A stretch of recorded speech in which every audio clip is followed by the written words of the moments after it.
আসসালামু আলাইকুম, সবাইকে স্বাগত আমার বাটার চিকেন রেসিপিতে। আজকে আমি বানাইছি বাটার চিকেন। মূলত আমি বাটার চিকেন বানাইছি আমার শাশুড়ি আর ননদকে পটানোর জন্য।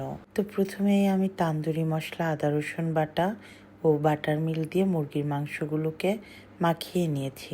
এবার দিয়ে দিলাম মন মতো বাটার, যতক্ষণ আমার মন খুশি না হয়। বাটার ভালোভাবে গলে যাওয়ার পরে দিয়ে দিব আগে থেকে মাখিয়ে রাখা মুরগির মাংসগুলো সুন্দর করে এপিট ওপিট বাটারের মধ্যে ভেজে নিব। মাংসগুলো বাটারের মধ্যে যখন সুন্দর করে ভাজা হয়ে যাবে তখন এত সুন্দর একটা ঘ্রাণ আসবে, মনে হবে এখনই খেয়ে ফেলি। তবে চাইলে এই সময় খাওয়া যেতেই পারে। আমরা 2-1 পিস টেস্ট করে দেখছি, খুব মজা হয়েছে।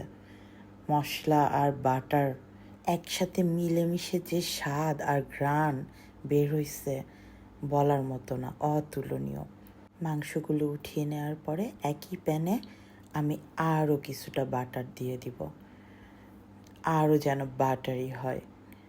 মানে বাটার চিকেন বলে কথা, বাটার না দিলে কি হবে? বাটার চিকেন, বাটারটাই মেন ইনগ্রিডিয়েন্টস। এর মধ্যে দিয়ে দিলাম আমি রসুন বাটা। আসলে রসুন কুচিও কেউ দিতে পারেন, সমস্যা নাই, বাট আমি বাটাটা ইউজ করলাম। এরপর দিয়ে দিলাম পেঁয়াজ কুচি। আমি বেশ একটু মোটা মোটা কুচি, একদম পুরানো মোটা মোটা করে কেটে রাখা। এরপরে দিয়ে দিব আগে থেকে সেদ্ধ করে রাখা লাল লাল পাকা টমেটো। সেদ্ধ করে রাখা টমেটোর সাথে একই বাটিতে আমি ধনিয়ার গুঁড়া, জিরার গুঁড়া, সাদা এলাচ, দারচিনি, তেজপাতা আগে থেকেই নিয়েছিলাম। তো সব একসাথে আমি পেঁয়াজের সঙ্গে ঢেলে দিলাম। পেঁয়াজটা কিন্তু আমি একেবারে লাল করে ভাজিনি, জাস্ট একটু হালকা করে ভেজে নিয়েছি যেন কাঁচা ভাবটা চলে যায়, পেঁয়াজটা একটু সেদ্ধ সেদ্ধ হয়।